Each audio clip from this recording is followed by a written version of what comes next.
Hello, it's Shane Kanto again here for the Wasteland Reviewer Facebook page, and I'm going to review film Wild Oats that came out in very limited release. Originally released on Lifetime, actually, as a TV film.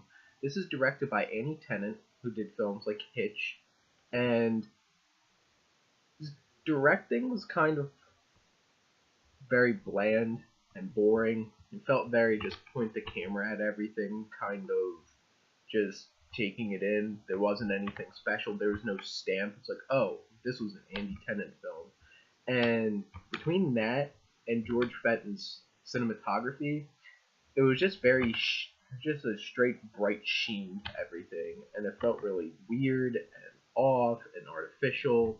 And overall, the directing, the pacing, this film's kind of all over the place. Now that being said, it is a pretty funny film and does have a lot of fun to it. Claudia Meyer's writing for this film is very hit and miss.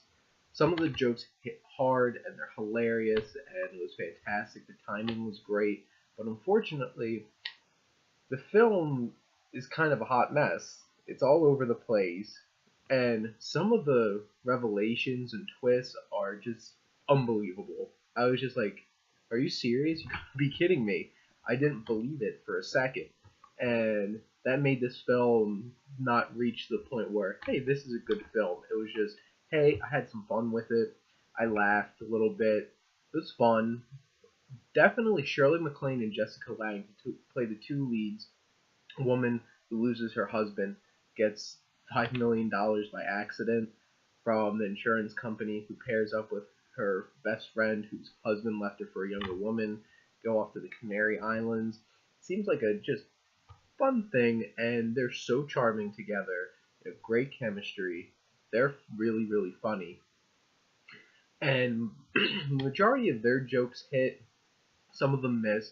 Unfortunately, because of the editing, which is very quick and awkward at points, it kind of hurts the timing of some of the jokes, which I don't completely blame on the actors, or even the writing for that matter.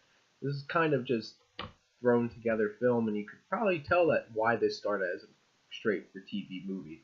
Now, there's some other surprising casting calls that came in and characters that showed up. Like Billy Connolly shows up in this film, who plays somebody who has some serious memory loss, and he's just a goof. And some of his jokes hit really hard and hilarious. Some of them just feel completely awkward and out of place. The one sure consistent in this film was Howard Hessman, who plays the insurance investigator. His timing, his sarcasm, his just everything is just perfect, and I pretty much laughed at every single one of his lines and every joke that he tried to deliver throughout this film. Now, there were some really bad performances. Demi Moore just shows up as Shirley MacLaine's daughter and is super, super, super annoying, and I just wish that they'd take her off the screen. And whether if it was written that way, or that's how Demi Moore took it, either way, it was just really bad. And would have felt better if she wasn't in this film.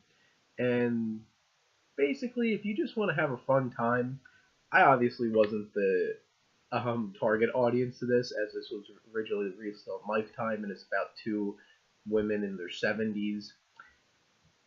Hey, I had some fun with it, and honestly, I'd probably give it as a film probably a D, but for a good time, if you're paying for a cheap amount of money, or if you catch it on TV, if this winds up on Lifetime again, hey, give it a try. It was some fun, but it wasn't more than just a bit of fun.